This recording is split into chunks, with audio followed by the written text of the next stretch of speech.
Bonjour à toi, je te souhaite la bienvenue dans notre émission Boost Espoir. Voilà une nouvelle occasion de pouvoir ensemble partager notre foi de manière dynamique. Alors on te prépare autour de cette émission des chroniques qui sont fraîches, des témoignages, des réflexions toutes personnelles mais vraiment authentiques et aussi des actions pour te mettre un petit peu en mouvement de manière très très concrète pour la semaine qui va suivre. C'est Carla et Reshma qui sont avec moi aujourd'hui. Bonjour les filles. Bonjour. Coucou. Vous allez bien? Oui. Ça va très bien. Ouais. Alors Reshma, ça fait quelques temps qu'on t'a pas vu avec nous. Tu nous as ramené un peu de soleil? Malheureusement, le soleil il est resté à Maurice, mais je vous ramène les salutations de tous les amis mauriciens à qui je fais un petit coucou d'ailleurs. Donc laissez-nous un petit commentaire sur YouTube si vous nous regardez. À Boost Espoir, nous avons un invité chaque semaine qui nous propose un thème, une réflexion sur laquelle on travaille avec les chroniqueurs. Et cette semaine, c'est Émeric. Bonjour à toi. Bonjour. Stanissière. Exactement. C'est ça. Alors, bienvenue à toi dans notre émission. Est-ce que tu pourrais te présenter à nos auditeurs?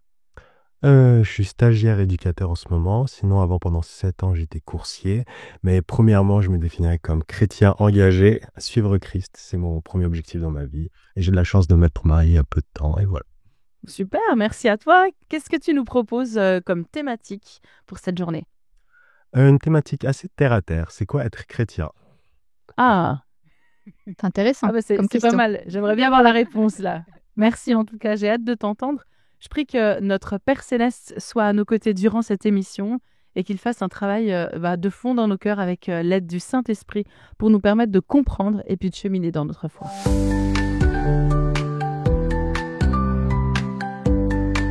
Alors Carla, je me tourne vers toi. Comment ce thème t'a parlé pour notre chronique Clin d'œil? Alors, c'est vrai que ce thème, il m'a bien parlé. C'est quoi d'être chrétien? Et puis, j'étais à un championnat de futsal et j'ai une copine qui parlait avec moi. Et puis, elle m'a dit, ah, mon frère, il est un grand sportif, il faisait du basket et du tennis. Et puis, en tant que chrétien, en fait, lui, dans ses principes de vie, il, il, il ne fait pas d'activité sportive le samedi. D'accord, parce que c'est le sabbat, c'est ça? Oui, D'accord. exactement. Il suit les principes bibliques. Et en fait, il dit que son équipe a eu un grand soutien avec lui. En fait, lui, il avait une façon toute particulière d'être avec ses copains. Il était toujours fair-play, toujours dans l'entraide, dans le soutien. Et en fait, sa façon d'être a apporté à ses copains, en fait, c'est comme si c'était comment je peux dire, Comme un témoignage. voilà, un témoignage. Et même si lui, il participait pas du championnat le samedi, ils étaient OK. Ils étaient, pour eux, voilà, c'est sa vie, il est comme ça. Et puis, Ouais, ils ça ont pu allait très bien. respecter ça. Super. Oui. Ok. D'accord, Carla. Alors, je retiens que, en fait, en partie, être chrétien, ça peut être avoir des valeurs de fair play, d'entraide, de soutien. On est plus ici dans cette vie de chrétien, dans du savoir-être ou du savoir-faire? Alors, pour moi, je pense qu'on est pleinement dans le savoir-être. Le soutien, on le fait pas. On l'est pas, on soutient. Et j'ai vu aussi que dans le dictionnaire, le mot fair play désigne une attitude d'être dans le respect, dans la loyauté envers les règles, les adversaires, et principalement avoir un esprit de jeu. Et puis, une curiosité, ce terme, en fait, fair play, a une origine anglaise et a été popularisé par William Shakespeare quand il a fait sa pièce Le Roi Jean en 1598, où il reflète les valeurs de loyauté et de respect de l'adversaire. Et ce sont des valeurs pleinement chrétiennes. Trop bien, merci beaucoup. Moi, je retiens vraiment cette idée d'être plutôt que de faire. Et ça me parle déjà, ça me titille en me disant, mais en fait, souvent, j'ai l'impression qu'en tant que chrétienne, je fais. Peut-être que là, ça va nous inviter à vivre quelque chose de différent. Merci.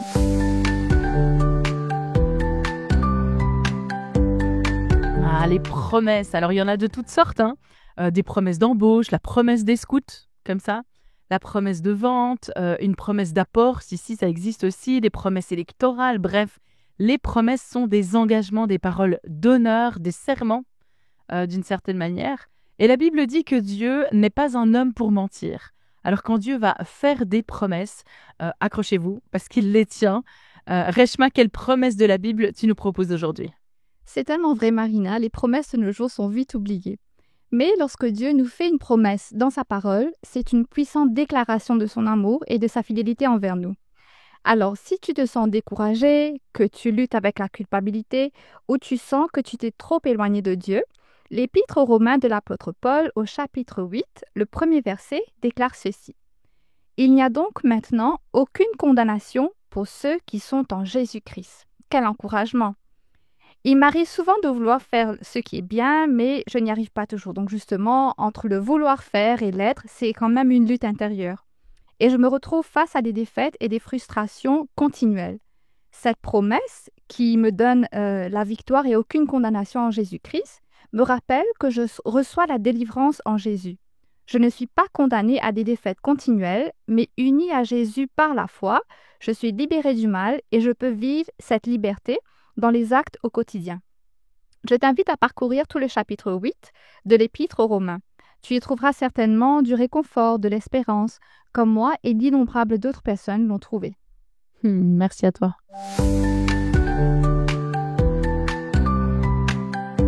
Nous entrons maintenant dans la chronique C'est mon histoire. Nous allons à la rencontre d'un auditeur qui vient nous partager de quelle manière il vit son cheminement avec Dieu. Aujourd'hui, c'est le témoignage de Christophe que j'aimerais te relater, de la religion à la relation. Christophe disait « Il y avait un grand vide en moi qui avait diverses causes. Mon père ne savait ni me parler ni m'écouter. Mon frère avec qui il y avait de gros problèmes. Et puis les moqueries à l'école parce que j'étais l'intello. Ce vide me rendait très coléreux, manipulateur et distant. Il se creusait d'ailleurs au fur et à mesure que je grandissais. Lorsque je suis devenue étudiant, j'ai tenté de noyer ma peine dans l'alcool, dans la fête et puis en courant vers les femmes. Et voyant que je faisais finalement beaucoup de mal aux autres et surtout à moi-même, j'ai décidé d'arrêter cette fuite en avant. J'ai grandi dans une famille dite chrétienne et sur les conseils d'une amie, j'ai cherché à revenir vers Dieu. En effet, j'avais plus aucune pratique religieuse depuis la fin du lycée, mais j'étais coincée dans la religion. Je croyais pas que Dieu agissait encore aujourd'hui comme il est écrit dans la Bible, parce que je pensais que c'était un peu comme des légendes. Alors ma foi se limitait à des choses à faire, plutôt par tradition. J'allais à l'église chaque dimanche, mais en fait je connaissais pas Dieu. Et c'est pour ça que j'avais envie de changer mes habitudes par mes propres forces. Au final, j'ai connu une grande dépression, mon mariage s'est soldé par un divorce. Et puis mon second mariage, je me saoulais encore régulièrement, donc la colère me lâchait même pas. En fait, j'ai connu ma nouvelle femme en allant à la rencontre de chrétiens qui pratiquaient leur foi autrement. Et un jour, alors que j'allais dans une église pour la première fois, j'entendais des paroles qui m'étaient destinées. Ça paraissait étrange et pourtant c'était comme si Dieu s'adressait à moi directement parce qu'il était question d'arrêter la lutte contre lui, de se laisser aller à son amour. Ça me faisait peur parce que je voulais toujours tout contrôler, mais je sentais que je devais le faire. Alors ma décision a été de me laisser porter par Dieu et de ne plus chercher à contrôler à tout prix toutes les situations.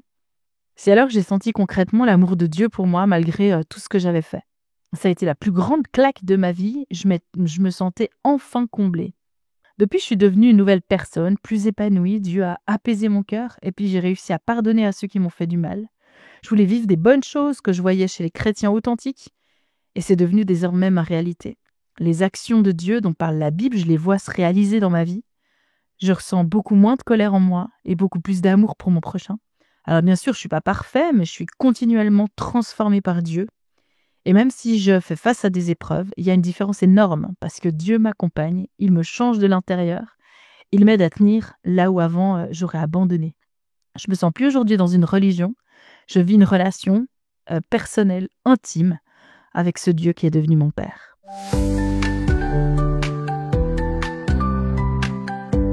Alors Émeric, c'est quoi être chrétien? Moi j'ai hâte d'entendre ce que tu peux nous proposer sur ce sujet. Merci à toi. Si j'ai choisi ce sujet, c'est parce que c'est un sujet que j'aime bien discuter. J'aime beaucoup discuter de théologie, autres, poser des questions. Et évangéliser, entre autres, parler de Jésus. Mais une fois, un jour, je me suis rendu compte, j'ai demandé à des chrétiens, c'est quoi être chrétien? J'ai eu des réponses comme, c'est être végétarien, croire des prophéties. J'étais là, ou d'autres réponses d'amis à moi qui se moquent souvent, qui sont pas chrétiens, mais je les aime beaucoup. Ils me disaient, ah c'est aller voir le curé, ou faire des fêtes dans l'église catholique, ou être chrétien, c'est d'autres amis qui sont plutôt d'une branche, on va dire, anarchiste. Ils se moquaient de moi, ils me disaient, être chrétien, c'est être impérialiste américain. Et j'étais là en mode, ok, je pense que je vais me rester à ce que la Bible dit, et j'espère que mes paroles seront le plus proches de la parole de notre Seigneur. C'est que être chrétien, avant tout, dans la racine chrétienne, c'est Christ. Suivre Christ. Reconnaître Jésus-Christ comme Seigneur et Sauveur.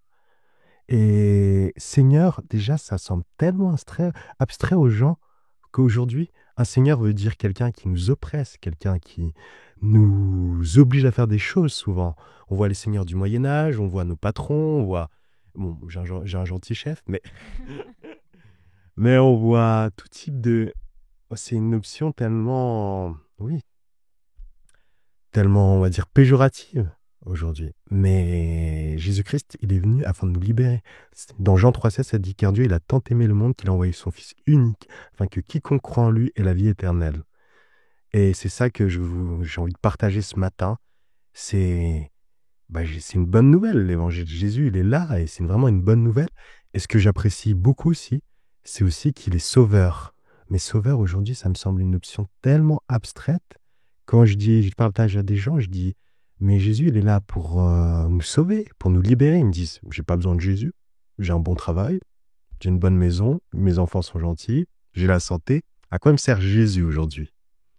Et je suis là en mode, quand on regarde, et on est là, on est tous pêcheurs. Il me dit, pêcheur, je veux pas à la pêche. C'est un peu sarcastique tout ça. Ouais, j'aime bien partager. Et pour revenir à la notion de pécheur, j'invite pour ceux à aller dans 1 Jean 3,4. Tous ceux qui pratiquent le péché violent la loi, puisque le péché, c'est la violation de la loi. Or, vous le savez, Jésus est apparu pour enlever nos péchés, et il n'y a pas de péché en lui. Et la loi, c'est quoi, la loi? Dans la parole, la loi, ça nous rappelle souvent le décalogue, les 10 commandements. Par exemple, tu ne tueras point, tu ne mentiras point. Mais tous l'ont transgressé, cette loi. Quiconque ici n'a pas menti, rien que dans cette salle. Je pense que... Personne ne lève la main. Non, voilà. Quiconque n'a pas convoité. Quiconque n'a pas déshonoré ses parents une fois, en disant tu me saoules, ou en refusant d'obéir à ses parents. Quiconque ici n'a pas regardé une femme ou un homme en disant il est vraiment mignon, même s'il est en couple ou elle est en couple. Ou quiconque n'a pas utilisé le nom de Dieu à tort et à travers. Et toutes ces choses, c'est pas pour culpabiliser plus vous, moi ou d'autres, parce qu'on les a tous faits. Dans Romains 3,23, tous ont péché et sont privés de la gloire de Dieu. Tous ont péché, on a tous péché, on a tous commis ces transgressions. Mais Dieu, il n'est pas là pour nous condamner en disant « Ah, t'as transgressé ma loi, tu vas mourir. » Non, il est venu payer le prix de nos transgressions. Il est venu.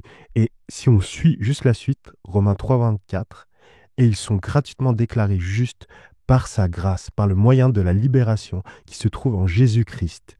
C'est lui que Dieu a destiné à être par son sang une victime expiatoire. Et des fois, je me dis, c'est bien de revenir à la base, quand on entend tout plein de notions, faites, si ça, c'est en fait, j'ai menti, j'ai transgressé les commandements, mais Jésus, il est là, il est mort à la croix. C'est lui qui a payé ce prix de toutes mes transgressions pour que j'ai une paix, un salut. Ce qui veut dire que finalement, on peut difficilement être soigné si on n'a pas envie d'un médecin. Et du coup, on a besoin finalement de reconnaître premièrement cet état d'un besoin de Dieu, cet état de pécheur qu'on a dans notre vie. C'est ça que tu dis? C'est exactement ça. Et c'est là où je veux en venir. C'est que si on se voit en bonne santé, comme tu dis, bah, moi, je me vois, par exemple, souvent, quand je discute, ou même moi, souvent, je suis une bonne personne, j'ai pas tué quelqu'un, j'ai pas, je donne un peu de l'argent dans certaines associations, mais au final, toutes ces petites choses qui peuvent parasiter nos vies, je les fais. Mais est-ce que j'accepte de les reconnaître? Et j'ai l'impression que c'est l'inverse d'aujourd'hui, où aujourd'hui, c'est accepte-toi comme tu es. Suis tes rêves, fais ce que tu veux, écoute ton cœur. Et je pense qu'il y a des bonnes choses dans tout ça. Mais est-ce qu'il y a aussi une part d'introspection qui n'est pas oubliée dans notre société actuelle? De se remettre en question. Et Jésus, il est là pour ça. Il est là pour dire, vous êtes imparfait, mais j'ai pas à vous accuser, vous écraser. Je suis là pour vous relever. Et si on va dans Luc 5, 31 à 32, Jésus prit la parole et dit, ce ne sont pas des gens en bonne santé qui ont besoin de médecins, mais les malades. Je ne suis pas venu appeler des justes, mais des pécheurs à changer d'attitude. Et Jésus, c'est ce qu'il a fait cet appel à cette époque et il le fait encore aujourd'hui. Est-ce que nous l'acceptons ou pas? Tu parlais de cette notion d'accepter Jésus comme notre sauveur. C'est en lien avec justement ce texte-là, hein, de réaliser qu'on a besoin de lui, qu'on est pécheur. Ça veut dire quoi finalement être sauveur? Que Jésus est le sauveur de notre vie? Bah, c'est, comme je l'ai un peu dit, c'est reconnaître cet état de pécheur, dire, ok, il y a des choses qui vont pas toujours bien dans ma vie, j'arrive pas à marcher, à faire ce que je veux, j'arrive pas à être juste, j'arrive pas à être gentil. Essayez déjà de passer une journée sans critiquer quelqu'un. Une journée sans critiquer ou parler négativement de quelqu'un. Et vous vous rendez compte que vous n'êtes pas aussi bon que vous le pensez des fois. Et c'est dire, ok, faire une prière, dire, Jésus, j'arrive pas, prends mes péchés, pardonne-moi et permets-moi de suivre tes commandements. Et c'est ce qu'il a fait par exemple avec une femme qui a prostitué. C'est par exemple, il y avait un adultère, les Israélites étaient là en mode, on va lui lancer des pierres, elle a commis un adultère avec un autre homme. Et Jésus, il a dit, quiconque n'a pas péché, jette la première pierre. Et lui n'avait pas péché. Il aurait pu jeter la pierre. Il a dit à la fin, moi non plus, je ne te condamne pas. Va et ne pêche plus. C'est pas une licence pour qu'on continue à faire des bêtises. Il a payé un prix énorme. Il est mort à la croix, mais pas pour que nous restions dans nos péchés. Et je pense que c'est bien de se rappeler que chrétien, c'est accepter Jésus-Christ aussi comme Seigneur, comme je l'avais dit au début.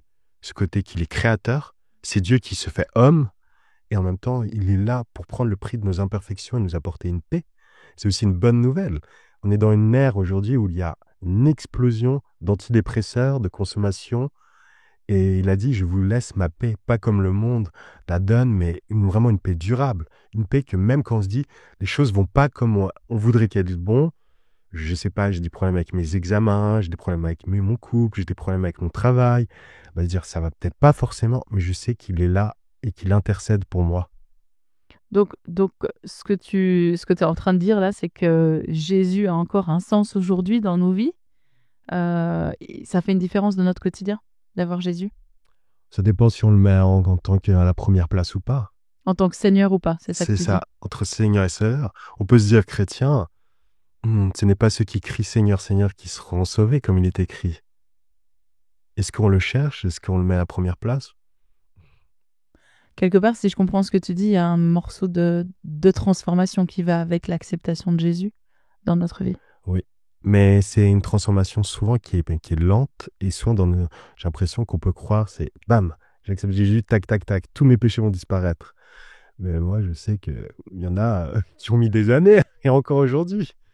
Et j'aime bien dans Psaume 1, c'est dit que celui qui se confie en l'Éternel est comme un arbre qui croît doucement. Un arbre qui est proche d'un cours d'eau, un arbre, ça grandit doucement. C'est se confier à lui jour après jour. De se dire, il est mon Seigneur, il est mon Sauveur, et je me confie en lui, et j'avance. Et dessus, je pense qu'on construit toutes les choses. Et ça pourrait limiter la consommation de médicaments antidépresseurs. C'est déjà pas mal. Merci.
Nous sommes dans l'émission Boost Espoir. Notre invité Émeric Stanissière a développé un thème qui était fort intéressant, c'est quoi être chrétien?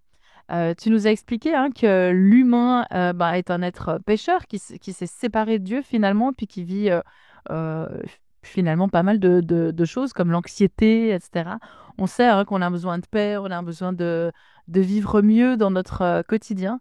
Et tu nous parles de Jésus, de ce salut par Jésus, de pouvoir nous connecter à Jésus, de reconnaître notre nature de péché et d'avoir besoin d'un sauveur dans notre vie qui s'appelle Jésus-Christ et d'entrer finalement dans un chemin où on décide de vivre mieux.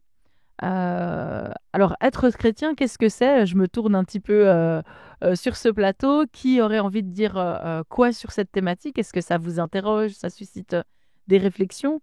N'hésitez pas en tout cas à parler. Moi, je voulais juste ramener cette idée que souvent en tant que chrétien, moi j'ai l'habitude de faire. On rentre dans une église, on vit le baptême et ensuite on nous dit tiens, est-ce que tu voudrais pas t'engager dans l'église pour servir l'église? Et on a de la joie à le faire. Je trouve que c'est une belle chose de faire des choses pour Dieu et de faire des choses dans l'église. Beaucoup de personnes s'inscrivent aussi dans des œuvres sociales pour aider leurs prochains. Est-ce que c'est suffisant de vivre notre vie de chrétien de cette manière-là? Alors, moi, ça m'interpelle beaucoup parce que, en fait, je ne suis pas née dans une famille chrétienne. Donc, j'ai appris à connaître le Christ et j'ai appris aussi à accepter Jésus comme mon sauveur, comme tu disais. Et pour moi, je vois vraiment la différence entre ce que je faisais avant, ce que je connaissais avant et ce que j'étais avant. Et quand j'ai accepté Jésus comme sauveur, alors c'est toujours un cheminement, c'est un parcours et j'apprends encore à connaître Jésus de mieux en mieux. Et comme tu disais, c'est vraiment changer ma façon de voir et de faire les choses, mais pas de manière superficielle, mais c'est vraiment quelque chose qui vient du cœur, quelque chose qui m'interpelle, non simplement comme une question d'identité et de dire que je suis chrétienne, mais vraiment de le vivre de manière très forte. Alors voilà, moi, ça m'interpelle beaucoup et je pense que on peut se dire, on a tous quelque part un trou dans notre cœur et on est à la recherche de quelque chose, même si je me dis que je suis une bonne personne, j'ai jamais tué personne ou voilà, je paye la taxe, etc. Je fais tout ce qu'il faut, comme il faut, mais on a toujours une certaine insatisfaction. Et il y a des choses qu'on fait dans la manière d'être avec l'autre, par exemple, on fait du mal autour de soi et on ressent un vide. En tout cas, moi, je l'ai ressenti. Et Jésus, pour moi, c'est vraiment un ami, un sauveur qui me permet d'être transformée et de vivre autre chose que ce que je connaissais avant. Moi, ce que j'entends là, de ce que tu as dit, ça me résonne, mais ça me fait dire aussi que être chrétien, c'est comme si c'était une posture, si j'ose dire, une posture de bienveillance, une posture, parce que Émeric, il a parlé de critiquer, que dans les commandements, des fois, c'est écrit qu'on ne va pas juger l'autre, on ne va pas critiquer, et puis d'avoir cette posture d'amour et de bienveillance, on va réfléchir à nos attitudes avant de faire quoi que ce soit. On n'est pas là à agir comme si on reçoit une attitude et on la rend tout de suite. Parce qu'on peut dire que des fois, quiconque, aujourd'hui, principalement de nos jours, tu me tapes, je te tape. Non. En tant que chrétien, je pense que ça nous mène à être posé et de dire, oui, il m'a tapé, mais en fait, qu'est-ce qui traverse? C'est de comprendre, d'avoir une empathie, une sympathie qui va plus loin. C'est, tout cet être, quand on a parlé tout à l'heure d'être plutôt. Donc, on est au-delà de subir nos émotions un peu animales, humaines comme ça, mais voilà, de nous laisser dans une démarche de transformation, que le Saint-Esprit et que Dieu, au travers de son Saint-Esprit, vienne faire un peu de nettoyage dans notre vie et dans notre attitude particulièrement. Moi, je retiens notamment cette expression de dire être chrétien. On ne dit pas faire chrétien, on dit être chrétien. Et moi, j'ai beaucoup fait chrétien dans ma vie, beaucoup, beaucoup. Mais je me suis rendu compte aussi, vraiment dans ce que moi j'ai traversé, que j'avais plus besoin à un moment donné d'une transformation, d'avoir du temps et de moins faire pour plus être. Par contre, après, ça décape, hein. C'est clair que quand on laisse Dieu nous transformer de l'intérieur et qu'on lui donne du temps pour pouvoir le faire, c'est des transformations qui sont pas toujours agréables parce que ça fait quand même mal, hein, de se regarder dans son miroir puis voir que, ouais, franchement, alors là, voilà, une journée où j'essaie de pas critiquer autour de moi, puis je me rends compte que c'est la 12e fois que je pense des choses pas très sympas sur mon entourage. Bah voilà, finalement, Dieu, il travaille dans nos vies petit à petit et ça fera la différence. Et aussi, si je peux ajouter, c'est vraiment aussi une chose qui est une caractéristique principale de Dieu, c'est l'amour. Et nous, on est appelés à être ses imitateurs, c'est de suivre cet amour. Moi, quand Moïse, il demande à Dieu, fais-moi voir ta face, il dit, je ferai passer devant toi toute ma gloire, et il dit, c'est ma bonté. Et c'est dire que la gloire de Dieu, c'est la bonté, l'amour. Et moi, en tant que chrétien, une chose que j'aime bien, des fois, revenir à la base, avant de évangéliser, faire activité d'église et tout, c'est dans Matthieu 22, je peux lire, Matthieu 22, 36 à 38. C'est Jésus qui parle. Maître, quel est le plus grand commandement de ta loi? Jésus lui répondit, tu aimeras le Seigneur ton Dieu de tout ton cœur, de toute ton âme et de toute ta pensée. C'est le premier commandement et le plus grand. Et voici le deuxième qui lui est semblable. Tu aimeras ton prochain comme toi-même. De ces deux commandements dépendent toute la loi et les prophètes. Cette démarche d'amour vertical, ma relation avec Dieu, et amour horizontal, ma relation avec les autres. Et je pense que c'est qu'en marchant avec le Saint-Esprit qu'on peut arriver à cet amour agapé, cet amour qu'on donne tout. Parce que nous-mêmes, quand quelqu'un passe devant nous et nous coupe la route... Pas possible. Non, il y a d'autres nids. Mais tu fais quoi là? L'amour avant tout, merci en tout cas. Et toi, cher auditeur, comment cette thématique parle à ton cœur?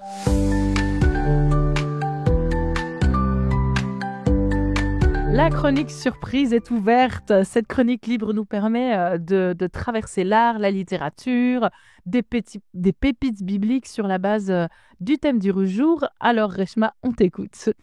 Alors, pour cette chronique surprise, je t'emmène faire un voyage lointain, au Trinidad, là où il fait beau et chaud, à la rencontre de Rabindranath Maharaj.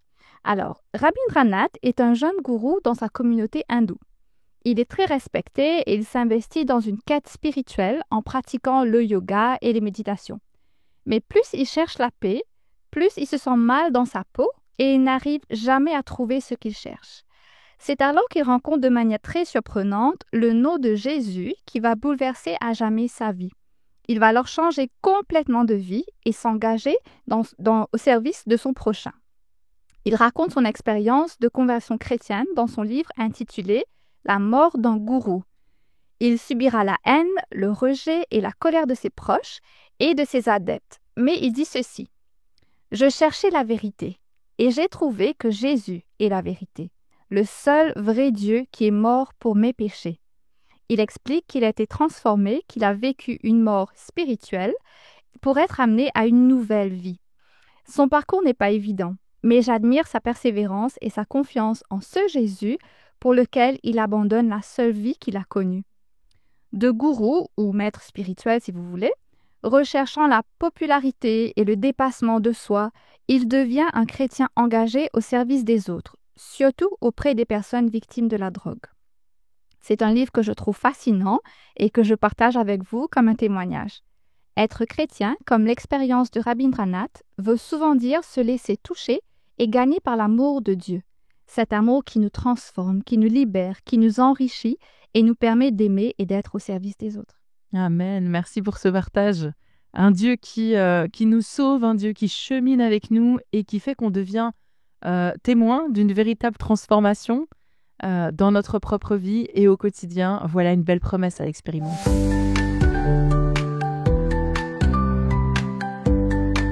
Alors pour cette chronique action, cette mise en mouvement, je me demande, Carla, dans quoi tu vas nous embarquer pour cette semaine?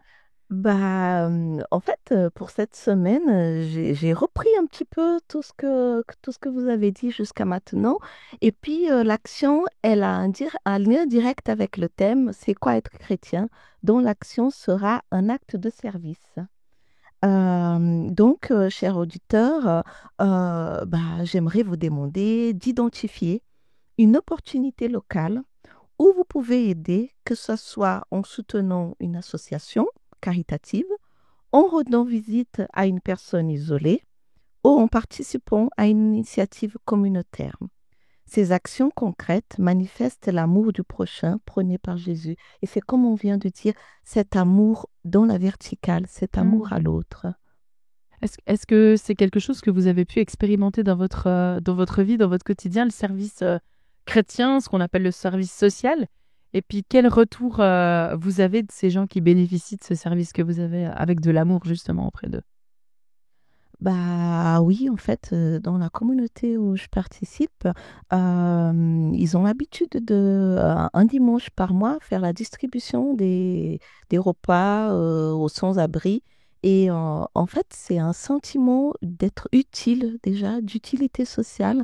Et puis, c'est quelque chose, voilà, on parle que des fois dans le faire, on, c'est que faire, mais non. Dans le faire, on peut trouver aussi un sens d'être, parce que ça veut dire que on fait pas juste n'importe quoi, on fait à l'autre. Donc voilà, c'est cette manifestation d'amour, cette aide, ce soutien, et ça apporte un bien-être qui n'a pas de prix.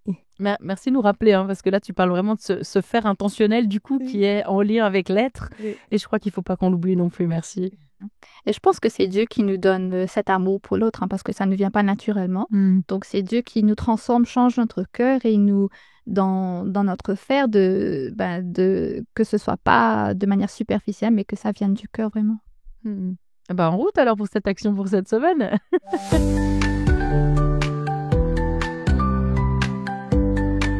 Et voilà, c'est la fin de notre émission. J'ai eu du plaisir à vos côtés aujourd'hui. Merci Reshma, merci Carla aussi pour ces échanges. Avec plaisir. Toujours beaucoup de richesse dans ce qu'on arrive à amener. En tout cas, je trouve que c'est frais, c'est profond. Merci Émeric pour ton partage. Et de rien.